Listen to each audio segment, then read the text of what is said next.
Hello दोस्तों, एक बार फिर से आपका बहुत बहुत स्वागत है आपका अपना चैनल डेली मैथ्स में। तो दोस्तों, आज के इस क्लास में हम साइंस के बहुत ही इंपॉर्टेंट चैप्टर के बारे में डिस्कस करने वाले हैं, जो है आपका दोस्तों विटामिन।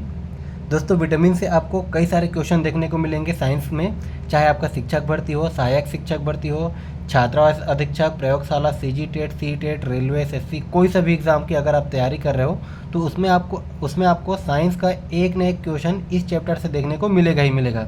तो आज का क्लास आपके लिए बहुत ही इम्पोर्टेंट होने वाला है। आज के इस क्लास में हम विटामिन से पूछे जाने वाले सारे क्वेश्चन को एक एक करके डिस्कस करने वाले हैं। तो वीडियो को लास्ट तक जरूर देखिएगा, और अगर आपको हमारा वीडियो पसंद आए तो हमारे चैनल को सब्सक्राइब जरूर कीजिए, साथ ही दूसरों को भी शेयर करते रहिए। तो फिर चलिए हम स्टार्ट करते हैं आज का क्लास। देखिए दोस्तों, वैसे तो हमारा विटामिन 6 प्रकार का होता है, तो आज हम सभी प्रकार के विटामिन के बारे में पूरा डिटेल में डिस्कस करने वाले हैं कि अब किस प्रकार से इस चैप्टर से क्वेश्चन पूछे जाते हैं। वैसे तो यह आपका बहुत ही इंपॉर्टेंट चैप्टर है, बहुत ही इजी चैप्टर है, लेकिन अब इस टॉपिक से भी आपको घुमा फिरा के क्वेश्चन देखने को मिलता है। तो आज के इस क्लास में हम पूरा डिटेल में डिस्कस करने वाले हैं कि ये विटामिन ए क्या होता है, इसके स्रोत क्या क्या होते हैं, और इसके कमी से क्या क्या बीमारियां होती है। इसी प्रकार हम सारे विटामिन का एक एक करके डिस्कस करने वाले हैं। तो देखिए, सबसे पहले हम पूरा विटामिन के पहले डिटेल समझ लेते हैं कि विटामिन होता क्या है। देखिए दोस्तों, विटामिन एक प्रकार का कार्बनिक यौगिक है जिससे कोई कैलोरी या फिर ऊर्जा प्राप्त नहीं होती। ठीक है, मतलब विटामिन जो है किसी भी प्रकार का ऊर्जा नहीं है, परंतु ये शरीर में विभिन्न रोगों से रक्षा करता है। देखिए, विटामिन जो है हमारे शरीर को किसी भी प्रकार का ऊर्जा नहीं देता, फिर भी यह हमारे शरीर के लिए बहुत ही उपयोगी है, क्योंकि हमारे शरीर के इम्यूनिटी के लिए, हमारे शरीर के रोग प्रतिरोधक क्षमता के लिए सभी विटामिन जो है बहुत ही इम्पोर्टेंट है। इसीलिए हमारे शरीर को विटामिन की आवश्यकता प्रतिदिन पड़ती है। ठीक है, अब देखिए, यहाँ से भी क्वेश्चन बनते हैं, जो मैं हर एक पॉइंट बता रहा हूँ, यहाँ से आपको क्वेश्चन देखने को मिलेंगे ही मिलेंगे। ठीक है, तो आप हर एक पॉइंट को बिल्कुल ध्यान से समझते चलेगा, हर एक पॉइंट को नोट करते चलेगा, और लास्ट में इसका पीडीएफ दोस्तों हमारे टेलीग्राम चैनल पर मिल जाएगा। देखिए, उसके बाद क्या है हमारा अगला पॉइंट, विटामिन की खोज किसने की? फंक ने की। ठीक है, यहाँ से भी क्वेश्चन पूछता है कि विटामिन की खोज फंक नामक वैज्ञानिक ने की। अब देखिए, ये तो हो गया दोस्तों विटामिन के बारे में डिटेल में। अब देखिए, विटामिन को दो आधारों में बांटा गया है। ठीक है, विटामिन को दो आधार में बांटा गया है। पहले हम इसको किस किस आधार में बांटा गया है इसके बारे में डिस्कस कर लेते हैं। उसके बाद इसके टाइप्स के बारे में देखेंगे कि विटामिन अलग अलग ये सारे विटामिन होता क्या है। देखिए, सबसे पहले हमारा आता है दोस्तों, घुलनशील के आधार पर विटामिन दो प्रकार के होते हैं। ठीक है, घुलनशील के आधार पर, घुलनशीलता के आधार पर। अब घुलनशीलता और किस में घुलनशीलता, तो एक आपका होता है दोस्तों जल में घुलनशीलता, और एक होता है आपका वसा में घुलनशीलता। ठीक है, एक आपका देखिए जल में घुलनशील कौन कौन से विटामिन होते हैं, तो जल में घुलनशील विटामिन कौन कौन सा है दोस्तों? विटामिन बी और विटामिन सी। इसको आप चाहो तो WBC करके भी याद कर सकते हो। ठीक है, white blood cell, WBC। W मतलब क्या हो जाएगा दोस्तों? वाटर। ठीक है, वाटर में घुलनशील। और वाटर में कौन कौन सा घुलनशील होता है? तो वाटर में घुलनशील होता है दोस्तों विटामिन बी और विटामिन सी। ठीक है, ठीक उसी प्रकार दोस्तों वसा में घुलनशील। अब वसा में कौन कौन सा विटामिन घुलनशील है, तो वसा में देखिए कौन कौन सा विटामिन घुलनशील है। तो देखिए, आपका बी और सी तो जल में घुलनशील है। बी और सी को छोड़कर बाकी जितने चार विटामिन बचा वो आपका वसा में जो है घुलनशील होगा, जैसे कि विटामिन के, विटामिन ई, विटामिन डी और विटामिन ए। ठीक है, अब देखिए, इसको आप चाहो तो KEDA। ठीक है, KEDA क्या हो जाएगा दोस्तों? ये हो जाएगा कीड़ा। ठीक है, KEDA, देखिए याद करने का तरीका आपको बता रहा हूँ। KEDA, इसको आप याद कर सकते हो कीड़ा। अब देखिए, कीड़ा जो है वो वसा में घुलनशील है। कीड़ा जो है वो वसा में डूब गया तो फिर वो उसमें फंस जाता है, वो उसको निकलना वहाँ से मुश्किल हो जाता है। ठीक है, तो आप इस प्रकार से इसको याद कर सकते हो। ठीक है, तो देखिए, जल में घुलनशील विटामिन कौन कौन सा हो गया? विटामिन बी और विटामिन सी, जिसको हम WBC करके याद रखेंगे। W मतलब वाटर में घुलनशील। वाटर में कौन कौन सा होगा? विटामिन बी और विटामिन सी। ठीक उसी प्रकार वसा में घुलनशील कौन कौन सा होगा दोस्तों? तो वसा में घुलनशील होगा हमारा KEDA, कीड़ा।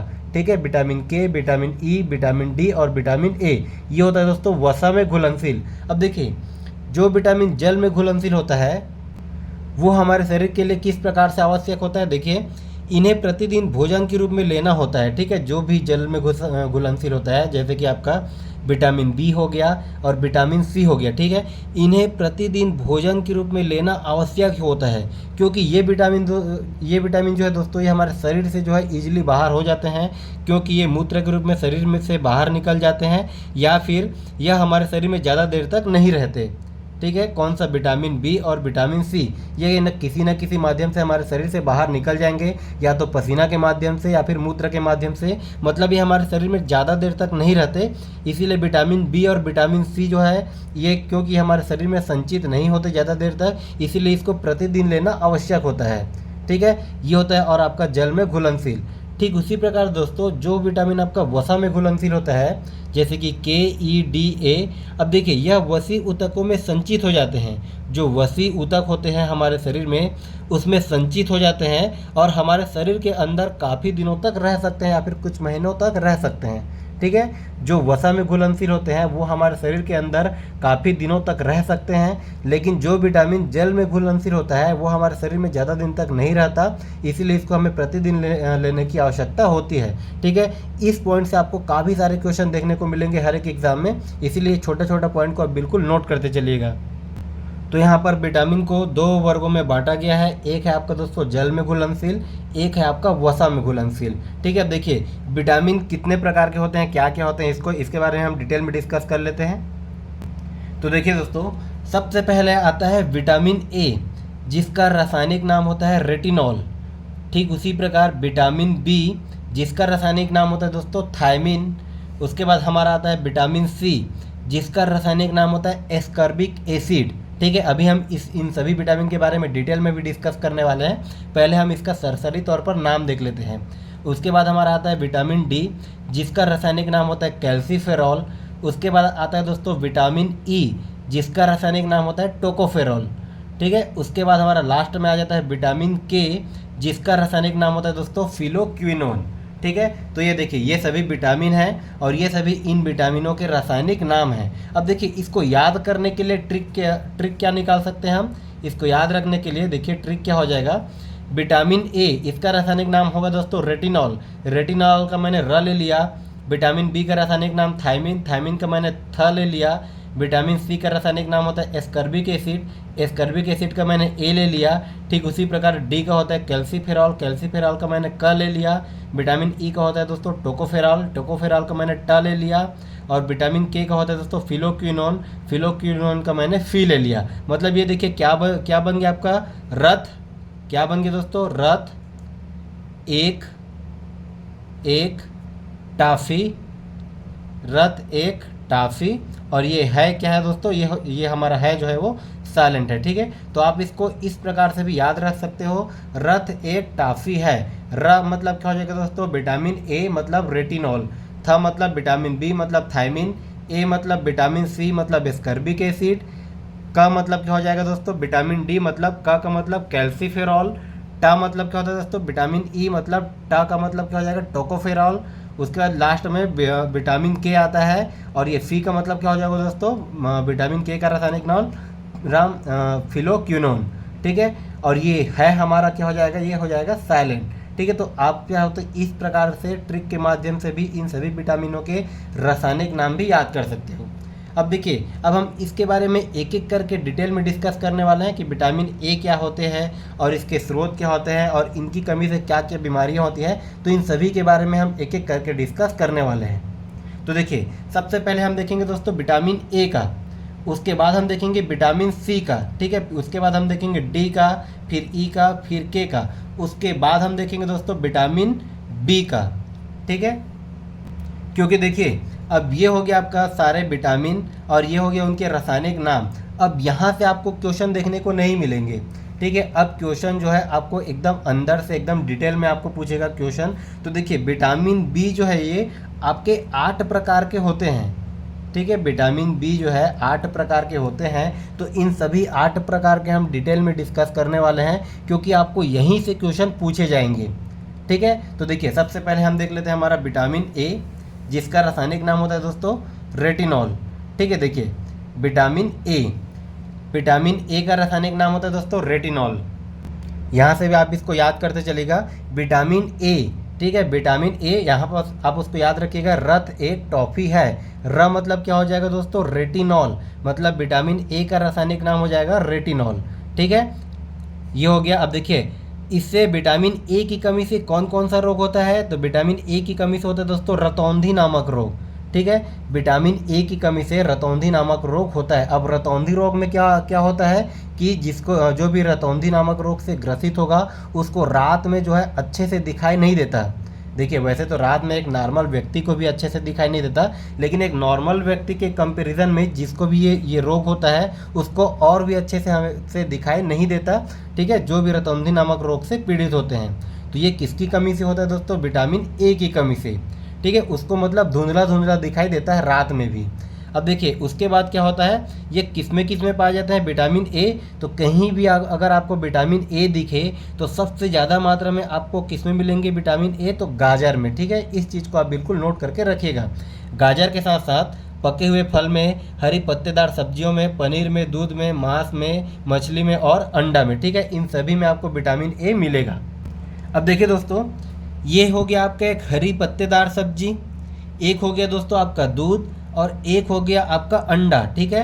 ये जो मैं तीन चीज़ को हाईलाइट कर रहा हूँ, अंडा हो गया, हरी पत्तेदार सब्जी हो गया और ये दूध हो गया, ये तीन चीज़ ऐसा है जिसमें आपको लगभग सभी प्रकार के विटामिन देखने को मिलेंगे, ठीक है, मतलब लगभग 90% विटामिन इन तीनों चीज़ में पाया जाता है, ठीक है, इस चीज़ को आप बिल्कुल ध्यान रखिएगा। तो ये हो गया दोस्तों हमारा विटामिन ए के बारे में। अब हम देख लेते हैं विटामिन सी के बारे में, उसके बाद सबसे लास्ट में हम देखेंगे विटामिन बी के बारे में। देखिए विटामिन सी क्या होता है, विटामिन सी, अब देखिए रथ पर एक टॉफ़ी है, ठीक है, रथ एक टॉफ़ी है, र हो गया रेटिनॉल, थ हो गया दोस्तों थायमिन, ठीक है, विटामिन बी का रासायनिक नाम होता है थायमिन। उसके बाद ए, रत एक टॉफ़ी है, ए क्या हो जाएगा दोस्तों, ए मतलब आपका आता है एस्कर्बिक एसिड, मतलब विटामिन सी का रासायनिक नाम होता है एस्कर्बिक एसिड। अब देखिए एस्कर्बिक एसिड से, इस विटामिन की कमी से कौन सा रोग होगा,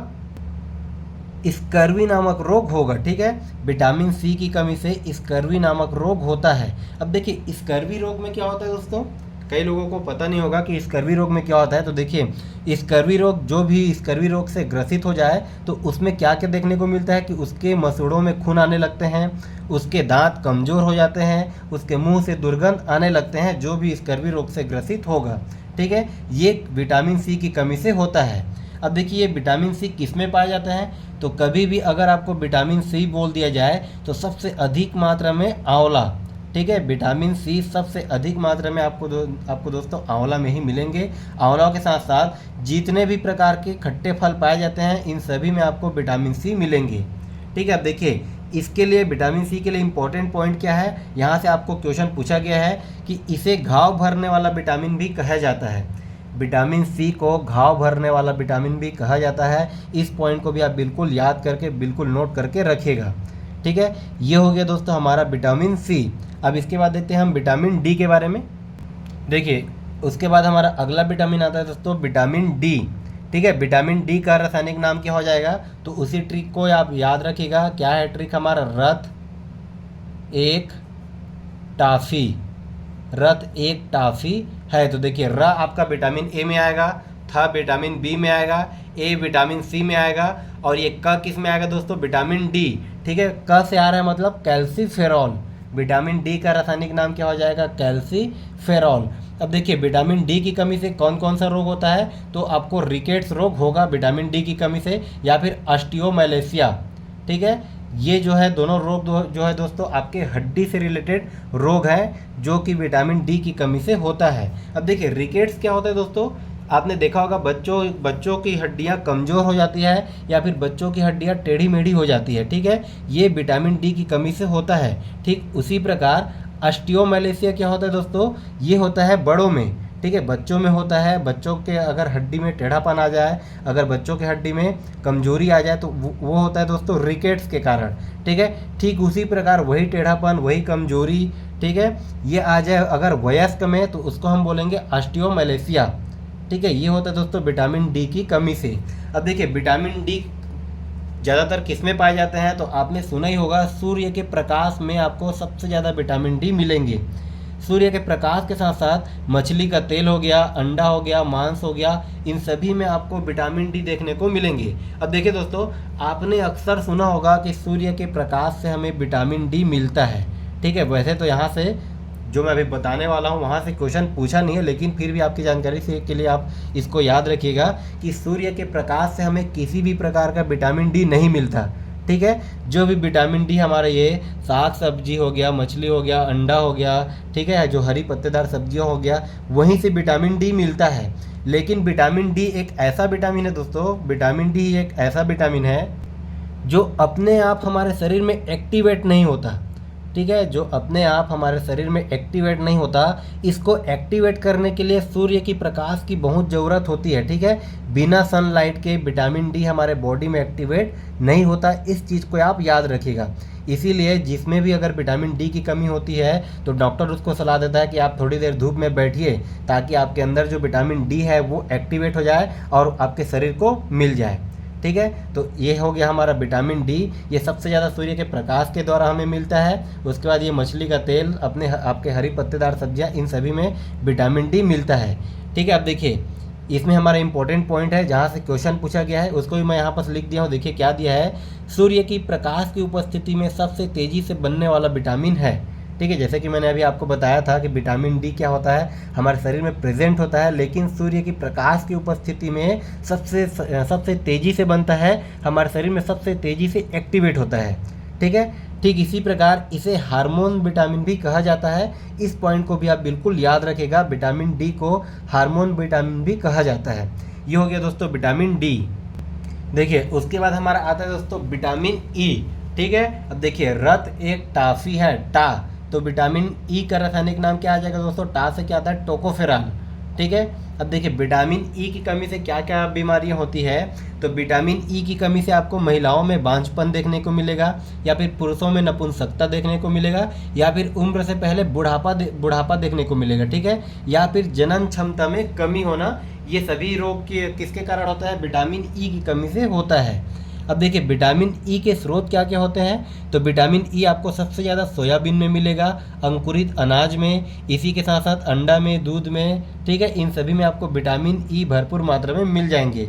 अब देखिए दोस्तों, कहाँ से क्वेश्चन बनता है कि विटामिन ई को ही सौंदर्य विटामिन भी कहा जाता है। ठीक है, मतलब शरीर को, बॉडी को निखारने का, शरीर को निखारने का काम विटामिन ई करता है। तो ये हो गया हमारा विटामिन ई के बारे में। इसके बाद हमारा आता है दोस्तों अगला विटामिन, विटामिन के। अब देखिए विटामिन के क्या है, विटामिन के लास्ट में क्या आता है दोस्तों, रथ एक टाफी है, फी, तो लास्ट में क्या आता है दोस्तों, फी से हम क्या याद रखेंगे, फिलोक्विनोन। तो विटामिन के का रासायनिक नाम क्या हो जाएगा, फिलोक्विनोन। अब देखिए विटामिन के की कमी से कौन सा बीमारी होता है, तो विटामिन के की कमी से होने वाली बीमारी का नाम है दोस्तों रक्त का थक्का न बनना। ठीक है, जैसे कि आपके शरीर में कहीं पर भी अगर चोट लग गया तो उसके दौरान क्या होता है, चोट लगने के दौरान शरीर से हमारे ब्लड निकलना चालू होता है, लेकिन जिसमें भी अगर विटामिन के का कमी हो तो वो ब्लड हमेशा निकलते ही रहेगा। ठीक है, वो ब्लड निकलते ही रहेगा, उस दौरान उसका देद भी हो सकता है। ठीक है, लेकिन ब्लड जो निकलता है उसको रोकने के लिए हमारे शरीर में ब्लड का थक्का जमना बहुत ज़रूरी है। ठीक है, तो ये अगर किसी में भी विटामिन के की कमी होता है तो उसके शरीर में रक्त का थक्का नहीं बन पाता। ठीक है, और ये देखिए विटामिन के किसमें पाए जाते हैं, तो ये सबसे ज़्यादा टमाटर में, पत्तेदार सब्जियों में, और ये आंतों में भी उत्पन्न होती है। ये हमारा जो आंतें होती हैं, जो ह्यूमन बॉडी के अंदर जो आंत होती है, इसमें विटामिन के पहले से ही संचित होता है। ठीक है, तो ये हो गया दोस्तों विटामिन के, जिसका रासायनिक नाम है फिलोक्विनोन। इससे होने वाले रोग का नाम है दोस्तों रक्त का थक्का न बनना, और ये ज़्यादातर आपका टमाटर और पत्तेदार सब्जियों में पाए जाते हैं। तो ये हो गया दोस्तों हमारा पूरे सभी विटामिन के बारे में। उसके बाद एक हमारा विटामिन बच जाता है विटामिन बी। तो चलिए हम इसके बारे में भी डिटेल में डिस्कस कर लेते हैं। देखिए जो विटामिन बी होता है दोस्तों, ये आपका मुख्यतः 8 प्रकार के होते हैं। ठीक है, अब 8 प्रकार के कौन कौन से होते हैं, इन सभी के बारे में हम एक एक करके डिस्कस करेंगे। बिल्कुल ध्यान से सुनते जाइएगा, ध्यान से समझते जाइएगा, क्योंकि आजकल यहीं से आपको काफ़ी क्वेश्चन देखने को मिलते हैं। ठीक है, जैसे कि देखिए विटामिन B1, ठीक है, ये हमारा B1, B2, B3, ठीक है, B5 इस प्रकार से नाम है। सबसे पहले हमारा आता है दोस्तों विटामिन B1, जिसका रासायनिक नाम है थायमिन। विटामिन B1 का रासायनिक नाम होता है दोस्तों थायमिन। और विटामिन B1 की कमी से होने वाला रोग है हमारा बेरी। ठीक है, विटामिन B1 की कमी से कौन सा रोग होता है? बेरी। अब देखिए विटामिन B1 ज़्यादातर किसमें पाए जाते हैं? तो मूंगफली हो गया, हरी पत्तेदार सब्जी हो गया, दूध हो गया, मांस हो गया, अंडा हो गया, इन सभी में आपको विटामिन B1 देखने को मिलेंगे। ठीक इसी प्रकार हमारा अगला विटामिन क्या आता है दोस्तों? हमारा अगला आता है विटामिन B2। विटामिन B1 के बाद विटामिन B2। अब देखिए जो B1 की कमी से कौन सा रोग हो रहा है? तो बेरी। ठीक है, जो होने वाली रोग जो है इन विटामिनों के कमी से होने वाले रोग है, इसको आप बिल्कुल ध्यान रखिएगा। यहीं से आपको डायरेक्ट क्वेश्चन देखने को मिलते हैं कि विटामिन B2 की कमी से कौन सा रोग होता है, विटामिन B3 की कमी से कौन सा रोग होता है, यही क्वेश्चन आपको डायरेक्ट पूछे जाते हैं। अब देखिए विटामिन B2 इसका रासायनिक नाम क्या होता है दोस्तों? राइबोफ्लेविन। विटामिन B2 का रासायनिक नाम है राइबोफ्लेविन। अब देखिए विटामिन B2 की कमी से कौन सा रोग होता है? तो जीभ पर छाले पड़ना या फिर त्वचा एवं होंठ का फटना, ये होता है दोस्तों आपका विटामिन B2 के कारण। अब देखिए विटामिन B2 किस में ज़्यादातर पाए जाते हैं? तो ये हो गया दोस्तों हरी पत्तेदार सब्जियों में, दूध हो गया, मांस हो गया और अंडा, केले, इन सभी में आपको विटामिन B2 भरपूर मात्रा में मिल जाएंगे। जैसा कि मैंने आपको पहले ही बताया था, हरी पत्तेदार सब्जियां हो गया, दूध हो गया और ये अंडा हो गया। ठीक है, ये तीन चीज़ ऐसा है जिसमें आपको लगभग 90 से 95% विटामिन, सभी प्रकार के विटामिन आपको प्राप्त हो जाएंगे। ठीक है, तो आज से आप हरी पत्तेदार सब्जियां खाना चालू कर दीजिए, दूध पीना चालू कर दीजिए और हो सके तो अंडा भी खाना चालू कर दीजिए। अब देखिए हमारा अगला विटामिन आता है दोस्तों विटामिन B3। यहाँ से आपको काफ़ी क्वेश्चन देखने को मिलेंगे। विटामिन B3 इसका रासायनिक नाम क्या होता है? नियासिन। ठीक है, अब देखिए विटामिन B3 की कमी से कौन कौन सा रोग होता है? तो पेलाग्रा या फिर इसी को बोला जाता है दोस्तों 4D सिंड्रोम। ठीक है, विटामिन B3 की कमी से होता है पोलाग्रा या फिर 4D सिंड्रोम। ठीक है, सॉरी इसको मैंने गलती से पेलाग्रा बोल दिया, ये होता है दोस्तों पोलाग्रा या फिर इसी को बोला जाता है 4D सिंड्रोम। अब देखिए 4D सिंड्रोम क्या होता है? यहाँ से भी आपको क्वेश्चन देखने को मिलेंगे। कई बार यहाँ से आपको रेलवे में भी पूछा गया और ये शिक्षक भर्ती में भी पूछा गया। ठीक है, यहाँ से भी ये 4D सिंड्रोम क्या होता है? तो देखिए दोस्तों 4D सिंड्रोम 4D नाम क्यों पड़ा? क्योंकि ये 4D से बना है। देखिए सबसे पहले हमारा पहला D क्या आता है दोस्तों? डायरिया मतलब ये डायरिया में क्या क्या लक्षण होते हैं कि दस्त लग जाते हैं। ठीक है, दस्त होना चालू हो जाता है, ये हमारा 4D सिंड्रोम के अंतर्गत आता है। पहला होता है दोस्तों डायरिया। उसके बाद क्या होता है हमारा अगला? डिमेंशिया। अब देखिए डिमेंशिया, जो भी डिमेंशिया नामक बीमारी से ग्रसित होगा तो उसमें क्या देखने को मिलेगा दोस्तों? मानसिक विकृति एवं मंद बुद्धि। ठीक है, यहाँ से आपको कई बार क्वेश्चन देखने को मिलेगा कि मंद बुद्धि कौन सी विटामिन की कमी से होता है। ठीक है, और ये मंद बुद्धि नामक रोग, ये इसको क्या बोला जाता है? तो ये मंद बुद्धि जो है दोस्तों विटामिन B3 की कमी से होता है, जिसका रासायनिक नाम होता है नियासिन। और ये मंद बुद्धि ये हमारा 4D सिंड्रोम के अंतर्गत आता है और ये 4D सिंड्रोम में डिमेंशिया नामक बीमारी से होता है। ठीक है, अब उसके बाद देखिए हमारा अगला D क्या होता है दोस्तों? डर्मेटाइसिस। अब देखिए डर्मेटाइसिस, अब देखिए डर्मरिक और डर्मेटाइसिस। डर्मरिक नाम अगर आपने एक बार भी सुन लिया तो डर्मरिक से आपके दिमाग में याद आ जाना चाहिए हमारे त्वचा के बारे में और स्किन के बारे में। ठीक है, आपने टीवी में भी कई बार ऐड सुना होगा। डर्मरिक मतलब ये हमारे चेहरे वहरे में कुछ लगाने वाला होता है। ठीक है, तो डर्मरिक नाम से आपको क्या चीज़ याद आना चाहिए दोस्तों? त्वचा के बारे में। अब देखिए डर्मेटाइसिस में क्या क्या होता है दोस्तों? त्वचा में सूजन एवं खुजली हो जाना। ठीक है, त्वचा में सूजन होना या फिर खुजली होना, ये होता है दोस्तों डर्मेटाइसिस के लक्षण। अब उसके बाद लास्ट में क्या आता है हमारा? देत। ठीक है, अगर ये सभी आपको बीमारी लग गया, 4D सिंड्रोम अगर आपको ज़्यादातर हो गया तो लास्ट में डेथ होने के भी चांस होते हैं। ठीक है, तो ये हमारा हो गया दोस्तों 4D। पहला है आपका डायरिया, उसके बाद आपका आता है दोस्तों डिमेंशिया, उसके बाद डर्मेटाइसिस और लास्ट में आता है आपका डेथ। ठीक है, इन सभी को मिलाकर बोला जाता है दोस्तों पोलाग्रा या फिर 4D सिंड्रोम, जो कि आपका विटामिन B3 की कमी से होता है। ठीक है, देखिए विटामिन B3 ज़्यादातर किस में पाए जाते हैं? तो ये दोस्तों मूंगफली में पाए जाते हैं, हरी पत्तेदार सब्जियों में, दूध में, मांस में और अंडा में, इन सभी में आपको विटामिन B3 भरपूर मात्रा में मिल जाएंगे।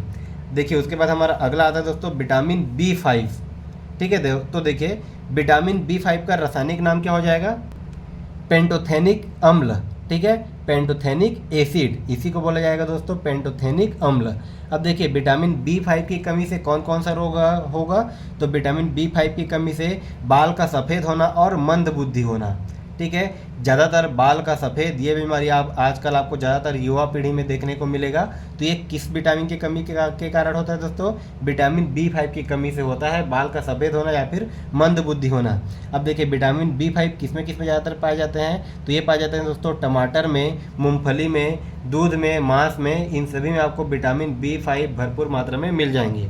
उसके बाद देखिए हमारा अगला विटामिन आता है। अब यहाँ पर एक चीज़ आप और नोट कीजिएगा, जैसे कि मैंने आपको बताया विटामिन B1, ठीक है, B1 के बाद मैंने आपको बताया दोस्तों विटामिन B2, B2 के बाद मैंने आपको बताया विटामिन B3, B3 के बाद ये हमारा आ गया विटामिन B5। लेकिन यहाँ पर कोई भी आपका विटामिन B4 नाम का कोई सा भी विटामिन नहीं होता, इस चीज़ को आप बिल्कुल ध्यान रखिएगा। B5 के बाद आ जाएगा दोस्तों हमारा विटामिन B6, B6 के बाद आएगा विटामिन B7, B7 के बाद आता है दोस्तों विटामिन B9, और B9 के बाद हमारा लास्ट विटामिन आता है विटामिन B12। ठीक है, तो ये विटामिन B4 हो गया, विटामिन B8 हो गया, विटामिन B10 हो गया, तो ये विटामिन नहीं होते। ठीक है, ये होता है हमारा टोटल 8 विटामिन, टोटल ये हमारा विटामिन जो कि बी में पाया जाता है। ठीक है, ये हमारा ये तीन 6 और ये 2 8 जो विटामिन बी में पाया जाता है। तो चलिए हम देखते हैं हमारा अगला विटामिन क्या है। अब देखिए दोस्तों हमारा विटामिन B6, विटामिन B6 का रासायनिक नाम क्या हो जाएगा, पायरिडोक्सिन। ठीक है, अब विटामिन B6 की कमी से कौन कौन सा रोग होगा, तो सबसे ज़्यादा आपको याद रखना है एनीमिया और त्वचा रोग। अब देखिए एनीमिया रोग क्या होता है दोस्तों, एनीमिया होता है आपका खून की कमी। ठीक है, आपके शरीर में खून की कमी देखने को मिलेगा, तो अगर आपके शरीर में खून की कमी देखने को मिला तो आप एनीमिया रोग से ग्रसित हैं। ठीक है, अब देखिए विटामिन B6 के स्रोत क्या क्या है, तो ये दोस्तों आपका मांस हो गया, अनाज हो गया, बादाम हो गया और सब्जी हो गया। अब यहाँ से देखिए जो अनाज हो गया हमारा ज़्यादातर गेहूं हो गया, चावल हो गया, इसमें सिर्फ और सिर्फ एक ही विटामिन पाया जाता है जो कि है आपका विटामिन B6। ठीक है, तो यहाँ से भी आपको क्वेश्चन पूछ सकता है। अब देखिए उसके बाद हमारा अगला विटामिन आता है विटामिन B7, तो विटामिन B7 का रासायनिक नाम हो जाएगा दोस्तों बायोटीन। ठीक है, और विटामिन B7 की कमी से कौन कौन सा रोग हो सकता है, तो ये लकवा हो सकता है। लकवा मतलब किसी भी हमारे बॉडी के कोई से भी एक पार्ट में अगर ब्लड का सर्कुलेशन बंद हो जाता है, ठीक है, ब्लड का जो है फ्लोटिंग बंद हो जाता है, तो उस साइड को, उस पार्ट को लकवा मार जाता है। ठीक है, ये होता है दोस्तों लकवा। उसके बाद शरीर में दर्द और बालों का गिरना, ये होता है दोस्तों विटामिन B7 की। देखिए जो भी मैं आपको विटामिन बी के बारे में, टोटल विटामिन बी का मैं आपको जो पार्ट पढ़ा रहा हूँ, तो यहाँ से ये जो रोग होते हैं जैसे कि लकवा हो गया, शरीर में दर्द हो गया, एनीमिया हो गया, यहीं से आपको क्वेश्चन देखने को मिलेंगे। ठीक है, तो इन पॉइंट को आप बिल्कुल नोट करके रखिएगा। अब देखिए विटामिन B7 किस में पाए जाते हैं, तो ये पाए जाते हैं दोस्तों मांस में, अंडा में, दूध में और हरी पत्तेदार सब्जियों में। अब देखिए यहाँ से और किस प्रकार से क्वेश्चन पूछा गया है कि इसे विटामिन H के नाम से भी जाना जाता है। किसे दोस्तों, विटामिन B7 को ही विटामिन H के नाम से भी जाना जाता है। इस पॉइंट को भी आप बिल्कुल नोट करके रखिएगा। उसके बाद देखिए हमारा अगला विटामिन है विटामिन B9। ठीक है, इसका रासायनिक नाम क्या है दोस्तों, यह है फॉलिक अम्ल, फॉलिक एसिड। अब विटामिन B9 की कमी से कौन कौन सा रोग होगा, तो विटामिन B9 की कमी से होता है दोस्तों एनीमिया रोग या फिर पेचिस होता है। ठीक है, और विटामिन B9 ज़्यादातर किसमें पाया जाता है, तो ये सबसे ज़्यादा दोस्तों दाल में, सब्जियों में और अंडा में। ठीक है, उसके बाद हमारा अगला और लास्ट विटामिन आता है दोस्तों विटामिन B12। ठीक है, अब देखिए विटामिन B12 को क्या बोला जाता है, साइनोकोबाल्मिन। अब देखिए साइनोकोबाल्मिन, यहाँ से देखिए एक चीज़ आप याद रखिएगा, इसमें क्या नाम आ रहा है दोस्तों, कोबाल्मिन। कोबाल से आप याद रखिएगा कोबाल्ट। ठीक है, कोबाल से आप याद रखिएगा कोबाल्ट। तो यहाँ से आपको कई बार क्वेश्चन पूछा होगा कि ये कोबाल्ट नामक खनिज किसमें पाया जाता है, तो कोबाल्ट खनिज किसमें पाया जाता है दोस्तों, ये आपको विटामिन B12 में पाया जाता है, जिसका रासायनिक नाम होता है साइनोकोबाल्मिन। ठीक है, मतलब B12 में कोबाल्ट खनिज पाया जाता है। इस पॉइंट को आप बिल्कुल याद रखिएगा। और विटामिन B12 के कमी से होने वाला रोग क्या है दोस्तों, तो यह है एनीमिया और पांडु रोग। अब देखिए विटामिन B12 ज़्यादातर किस में पाए जाते हैं, तो यह दोस्तों दूध में, मांस में, अंडा और पनीर में। ठीक है, अब देखिए विटामिन B12 इसका रासायनिक नाम आ गया साइनोकोबाल्मिन। कोबाल्मिन से आपने क्या याद किया, कोबाल्मिन से याद किया दोस्तों कोबाल्ट। ठीक है। तो कोबाल्ट कोई खनिज जो है वो हमें सिर्फ और सिर्फ विटामिन बी और उसके कौन सा पार्ट, विटामिन B12 से हमें खनिज मिलता है, और उस खनिज का नाम है दोस्तों कोबाल्ट, ठीक है, जो कि हमारा विटामिन B12 में पाया जाता है। तो इस पॉइंट को भी आप बिल्कुल नोट कीजिएगा। तो ये हो गया दोस्तों हमारा सभी विटामिन के बारे में। उम्मीद है आपको यह क्लास हमारा पसंद आया होगा। अगर आपको हमारा क्लास पसंद आया तो हमारे चैनल को सब्सक्राइब जरूर कीजिए, साथ ही हमारे वीडियो को भी शेयर करते रहिए। इसी के साथ दोस्तों, अगर आप शिक्षक भर्ती, हॉस्टल वार्डन भर्ती या फिर रेलवे या फिर किसी भी कॉम्पिटिटिव एग्जाम की तैयारी कर रहे हैं, तो उसके लिए हमने मैथ्स का क्लास कंप्लीट करा दिया है, जिसका लिंक आपको प्लेलिस्ट के रूप में डिस्क्रिप्शन बॉक्स पर मिल जाएगा। आप वहां से जाकर मैथ्स को पूरा 0 लेवल से लेकर एडवांस लेवल तक पढ़ सकते हैं। तो फिर मिलते हैं हम अगले क्लास में एक नए टॉपिक और एक नए ट्रिक के साथ। तब तक के लिए धन्यवाद।